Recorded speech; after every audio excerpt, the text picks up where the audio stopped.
Carl, welcome to this week's edition of In the Dugout. We'll start on the back of a good win against Mighton in the Challenge Cup, a good response from the players. You must have been pleased. Yeah, you certainly don't underestimate the win. That, you know, if you've seen some of the other games in the Challenge Cup, they were tight. So, you know, Toronto, they had a tough game. Fryston and Keighley had a tough one. A couple of battles as well. So, you know, respect to Mighton, played the game in real good spirits. I don't think there was one penalty for foul play. So they're not only they're a credit to the club, they're a credit to the sport. And I thought they kept going right to the very end and didn't lose their heads and just concentrated on playing rugby league. So it was a pleasure to have them. And like I say, they're a credit to the sport. They were fantastic.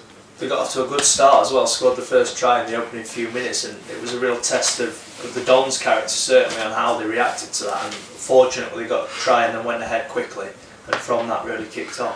Yeah, well, we defended for 79 minutes and they scored in the first minute, so, you know, our defence was certainly up there. We were a bit rusty with the ball, but you can only play what's in front of you, and they probably made us be rusty with the ball. So we've got to give a lot of credit to them. They had a go, and, you know, like I say, scored in the first minute, and their fans were thinking, here we go. It was great for them. The draw was made for the fourth round on Tuesday night. We've been drawn to face Gloucestershire, all goals away from home, a fellow League One side, and a good chance to progress even further in the competition. Yeah, but listen, they had a good win last week against North Wales at home, and North Wales beat York. So again, if you prepare right and you go with the right attitude, then you'll get what you deserve. If we don't prepare right and go down there with the right attitude, we'll be in trouble. So, you know, we're not even worried about that just yet. It's a good draw.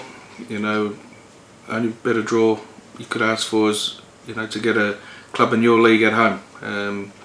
So we give ourselves a chance, but we need to just worry about Coventry this week, and that's the focus. A slightly sour note in midweek. Geordie Hedges handed a 6-game ban for a dangerous throw against Keighley. It's a big blow ahead of the league season starting. Listen, I've let people know what I think. I think it was poor. You know how you go outside the grading. Yeah, he's done it before, but you know, we can't use anything previous for evidence or anything like that. The one he did before was probably a lot worse than this one. Understand that he should learn some lessons, but you know, to go outside the grading, I don't think we can accept that, and I hope. Well, I'm looking to appeal that decision as a club. We'll speak to Geordie and Gary, but at this moment in time, we're putting something together and we will appeal it, because I think it's harsh. You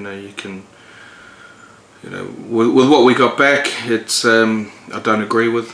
You know, it wasn't malicious or anything like that. The officials seen it, we left him on the field.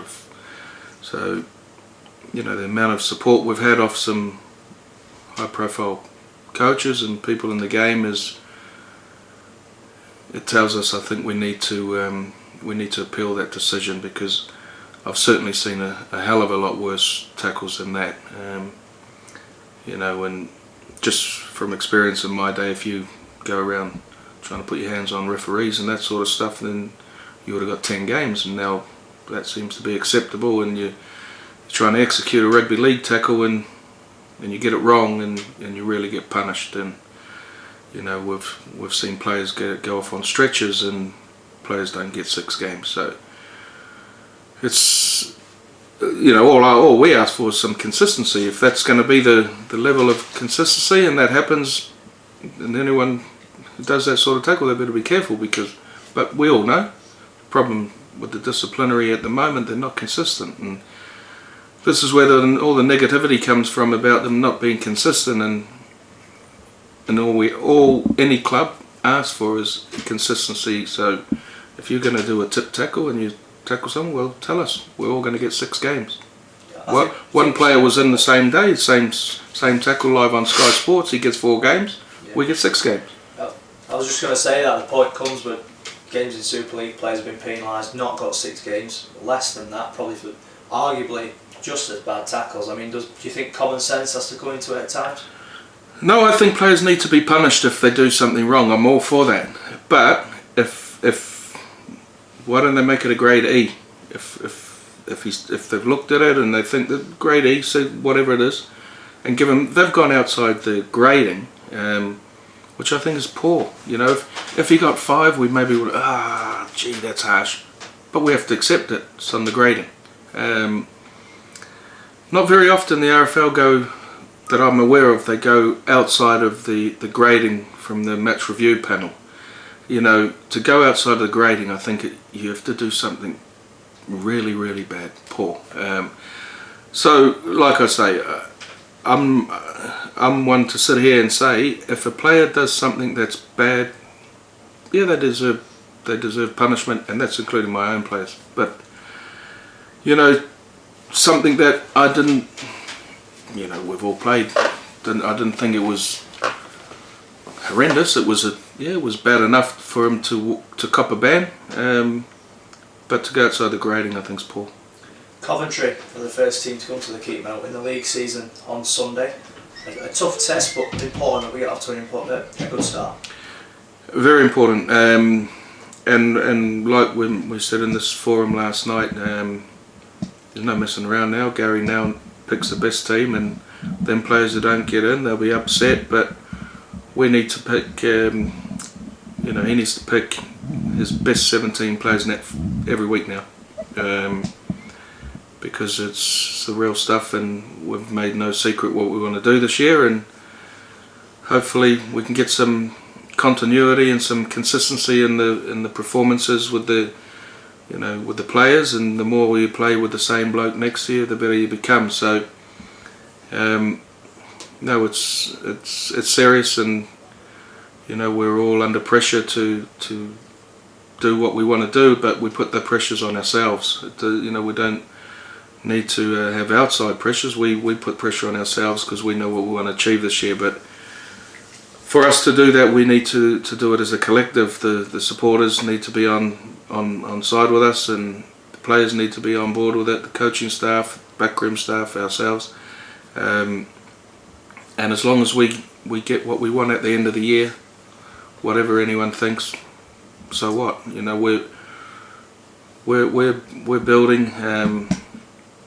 We're not sitting on the fence. We're desperate for promotion. If that's the word you want to use, well, it's the right word to use. I don't know, but where I sit, certainly we need to. We'll put a team together to do that, and we'll give it everything we've got to do it. What sort of test are you expecting from Coventry then? They get better every year. These teams who have come in, don't forget they ain't been in the leagues for long, but they get better every year. And you know, all these so-called big name clubs in this division, if you don't turn up with the right attitude and you don't prepare right, you're going to hit some bumps and you'll get beat.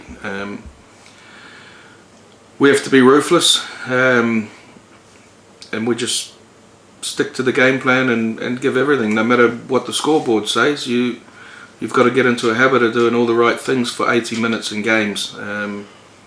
So that's what we'll be preparing to do, and you know, it'll be a battle, but it's one where we need to fire straight in. We've had the friendlies, we've played our pre-season games, and we've got knocked out of the iPro, so now's the time to. We've had enough games. We need to get into this game on the weekend and just give it everything we've got.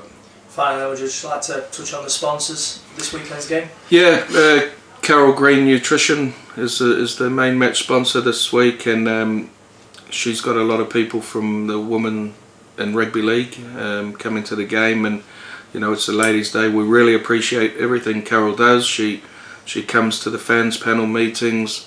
She's you know, she sponsors players, she sponsors games. She's not, you know, I'm not sure if too many people know, but she's been a massive fan of the club for many years, and you know, we really appreciate everything she does for us. So you know, thanks to Carol and her nutrition company for sponsoring the game on the weekend. Thanks, Carl. Cheers.